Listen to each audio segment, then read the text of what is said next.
pagi, Bapak yang terkasih. Ada sukacita pada hari ini. Ya, tadi ada yang kehujanan. Ya, tadi cuaca menyapa kita dengan hujan rintik-rintik.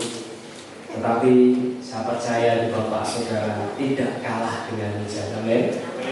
Kita bersyukur masih punya kendaraan untuk bisa berangkat ke gereja. Kita bersyukur kita bisa sampai ke gereja dengan penuh sukacita, memuji nama Tuhan, memberikan persembahan, dan saat ini tiba waktunya kita untuk mendengarkan kebenaran firman Tuhan. Asik kan untuk Bapak? Monggo dicaplik, jejerin ini, jangan. Mungkin kalau saya ngomong, kalau amin ya. Kalau ngerti kalau saya ngomong, amin gitu ya. Ya, karena kita lihat cuaca sangat mendung sekali, enaknya untuk makan lentok dan soto.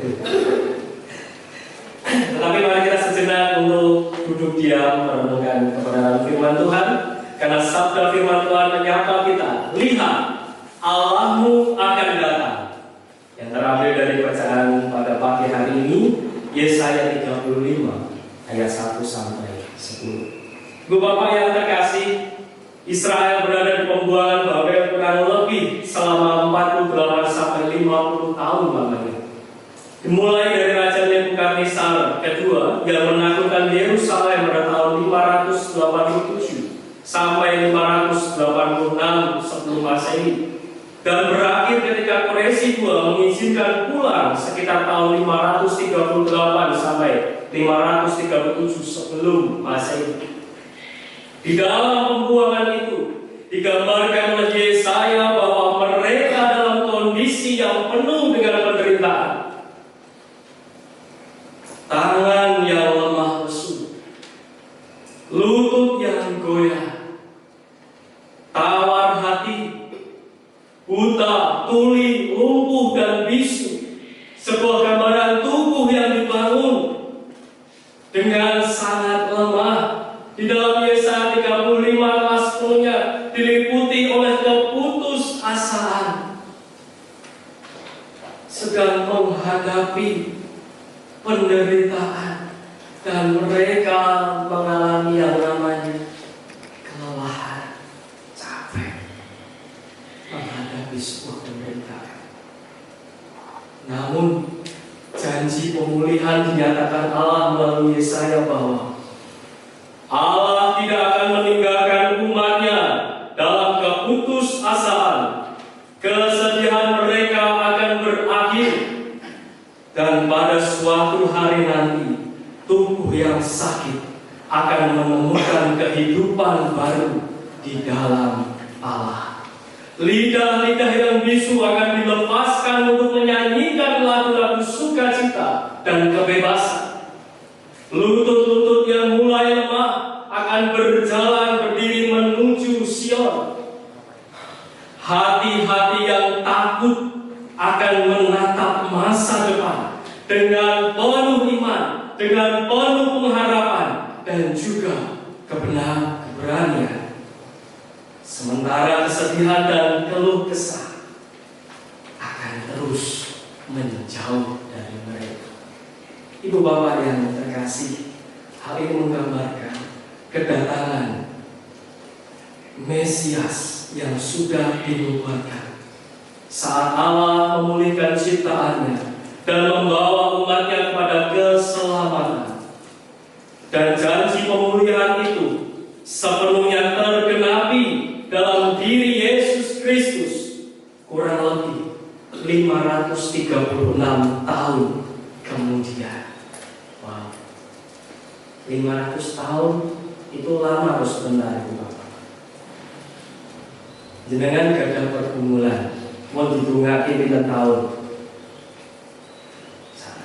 Seumpama saat ini belum terjadi pergumulan, mungkin 10 tahun, 15 tahun, 20 tahun. Kok Tuhan belum memberikan? Kok Tuhan doaku kok belum terjawab?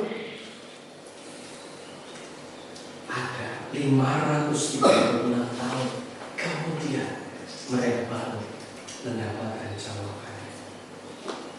Yesus menyatakan dirinya sebagai kegenapan janji pemulihan dari Allah.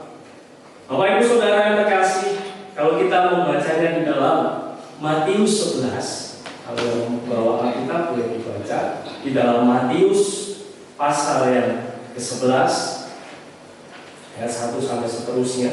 Di situ menceritakan tentang murid-murid Yohanes Pembaptis, diminta Yohanes Pembaptis untuk menemui Yesus.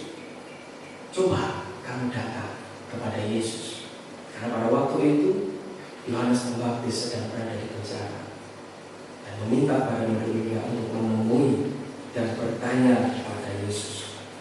Begini tanya, engkaukah yang akan datang itu, atau haruskah kami menantikan orang lain? Yesus memberikan jawaban yang berdasarkan apa yang dikerjakannya. Ia berkata, pergilah dan beritahukanlah kepada Yohanes apa yang kamu dengar dan kamu lihat. Orang buta melihat, orang lumpuh berjalan, penderita penyakit kulit ditahirkan, orang tuli mendengar, orang mati dibangkitkan, dan kepada orang miskin diberitakan kabar baik. Berbahagialah orang yang tidak menjadi kecewa dan menolak aku. Firman Tuhan ini tidak membuktikan bahwa Yohanes tidak percaya, tetapi Yohanes ingin meyakinkan kepada murid-muridnya, kalau Yesus Sang Mesias sudah datang, ikutilah teladannya, ikutlah bersama-sama dengan dia. Karena Yohanes Pembaptis sudah mengerti bahwa ini akan menjadi akhir hayatku, dan benar pada akhirnya Yohanes Pembaptis di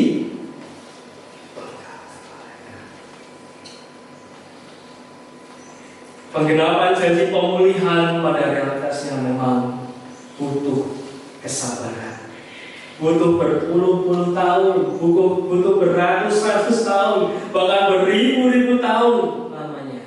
Namun janji Allah, janji pemulihan, keselamatan, kedatangan Kristus yang kedua pastilah akan tergenapi dan tidak akan diingkari. Yang jadi pertanyaan bagi saya dan ibu bapak semuanya, jika kita berada di zaman pada waktu itu, zaman di mana Yesus belum ada, apakah kita bisa sabar menanti kedatangannya yang sudah dinubuatkan oleh para nabi? Ataukah kita merasa, ya yon, mosok?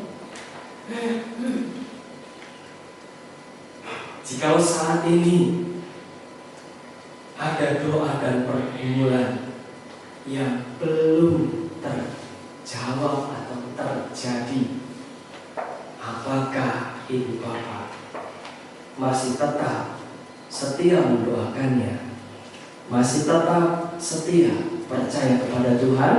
Bagaimana jawab saudara? Iya. Ataukah kita sering menggerutu kepada Tuhan? Apakah kita sering menyalahkan Tuhan, bahkan menyalahkan diri kita sendiri? Jangan-jangan aku ingin melakukan dosa apa sih, kok doaku tidak terjawab? Jangan-jangan keluargaku ini melakukan dosa apa sih?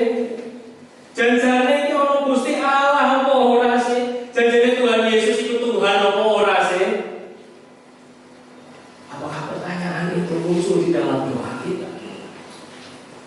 Kalau kita mengingat 500 tahun yang lalu pada waktu itu Yesaya, mereka penuh dengan penderitaan, mereka penuh dengan penganiayaan, penindasan. Jarinya penubuatan akan datang Sang Mesias, gila yang ngomong ini. Tapi tergenapi setelah 500 tahun kemudian. Doa pergumulan kita, ataupun saat ini kita sedang mengalami gejolak di dalam keluarga, saya percaya ibu bapak tidak jemu-jemu untuk berdoa. Amin. saya percaya Ibu Bapak masih mempunyai iman yang teguh. Karena aku tahu Ibu Bapak, menunggu itu sesuatu hal yang ada waktu ya, menunggu sesuatu yang sangat melepaskan. Wah, mau kawan begini. Jadi menunggu itu sesuatu hal yang menjenuhkan, menyebalkan. Kenapa betul? Kita sudah siap ngenteni, rasanya ayo Pak. Maksud jauh-jauh, mungkin kalau waktu kita mau berangkat ibadah saat ini, Bapak Ibu siap merintis yang buat motor, yang akan motor, ibu ya, dan nyiapin anak-anaknya. Kalau udah bukti bobong yang lain, ayo Pak, cepet Pak. Bapak yang buat motor kan, ini mana orang? Misalnya jaket, kita yang meruntus, ya. Datang ibadah kira-kira sukacita apa buatan itu Bapak?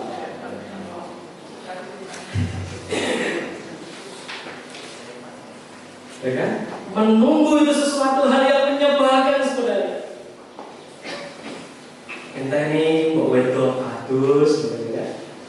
Bapak-bapak itu siap-siap. Aku siap di waktu rumah. Itu paling waktunya di 15 menit. Aku naik harus 5 menit. Itu sudah disiko waktu.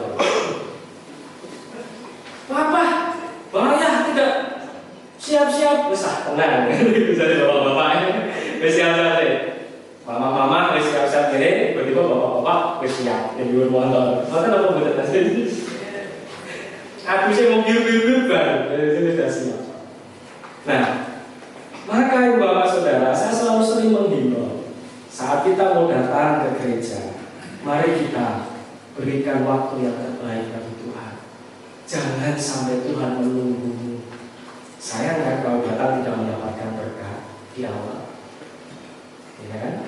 Maka datanglah lebih awal. Siapkanlah segala sesuatunya dengan baik.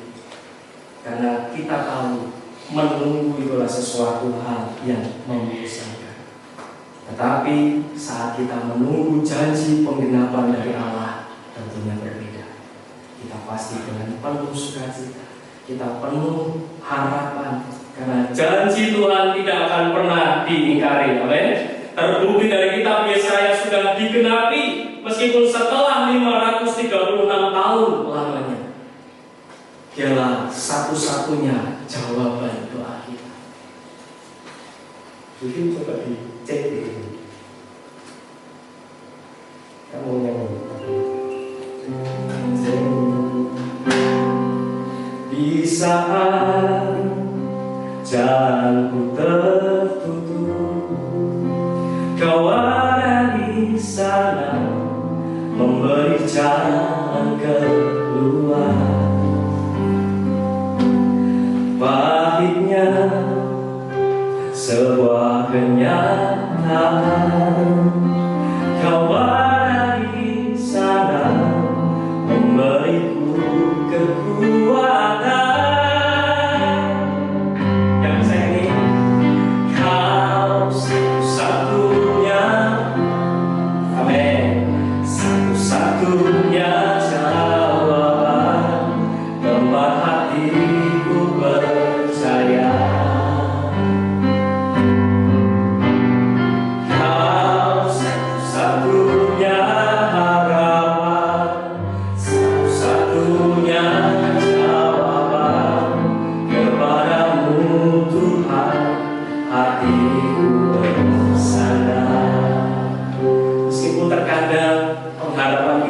Sesuai dengan realitanya, apakah kita masih tetap setia atau tidak?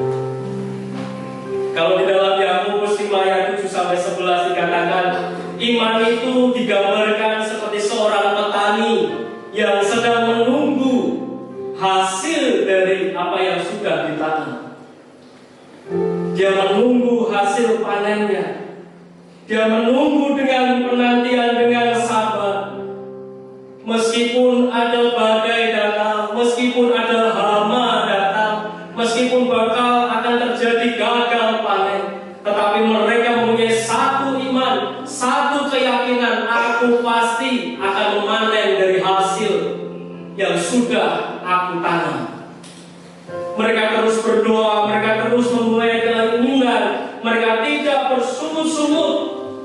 Mereka percaya bahwa suatu saat nanti apa yang sudah aku tanam ini bakal akan aku unduh suatu saat nanti. Mereka dengan penuh pengharapan, mereka dengan penuh keyakinan, mereka mengupayakan apapun yang bisa diperjuangkan, meskipun dengan tetesan air mata, meskipun seolah-olah penderitaan yang kita alami saat ini tidak ada henti-hentinya, meskipun keluarga kita kok kelihatannya diterpa badai terus, gak ada damai di dalam keluargaku, meskipun aku ini seorang pelayan Tuhan sekalipun, tapi masih ada badai di dalam kehidupan. Kenapa usahaku mengalami sebuah kemacetan? Kemana Engkau Tuhan? Aku sudah memberikan segala sesuatunya kepadamu. Aku sudah memberikan tubuhku sebagai persembahan yang itu. Tetapi usahaku kenapa mati sampai saat ini? Bisnisku direbut oleh orang. Tokoku sepi dari pelanggan. Penderitaan-penderitaan yang kita alami, apakah masih membuat kaki kita untuk tetap berdiri sampai saat ini? Pengharapan masih adakah di dalam hati? Meskipun banyak orang membuat engkau jatuh sekalipun, tetapi ingatlah, Tuhan tidak akan pernah ingkar janji. Mari Bapak Ibu Saudara yang terkasih, pada masa Advent ini kita mau bersukacita di dalam penantian. Kita mau belajar. Kita perlu hidup dengan harapan seperti Yesaya yang yakin akan pemulihan dari Allah terjadi bagi bangsa Israel. Dan yang kedua, kita dipanggil untuk sabar, bahkan di tengah-tengah penderitaan sekalipun, di tengah-tengah musibah sekalipun. Dan yang ketiga, kita mau menaruh iman kita kepada Yesus sebagai penggenapan janji Allah. Mari kita menyongsong kedatangan Tuhan dengan penuh sukacita. Kita menyambut kedatangannya dengan penuh pengharapan. Biarlah tangisan kita menjadi tangisan bahagia. Di Minggu Gaudete ini kita mau percaya bahwa penantian kita akan digenapi oleh Tuhan Yesus Kristus. Amin. Kita berdoa. Terima kasih ya Tuhan.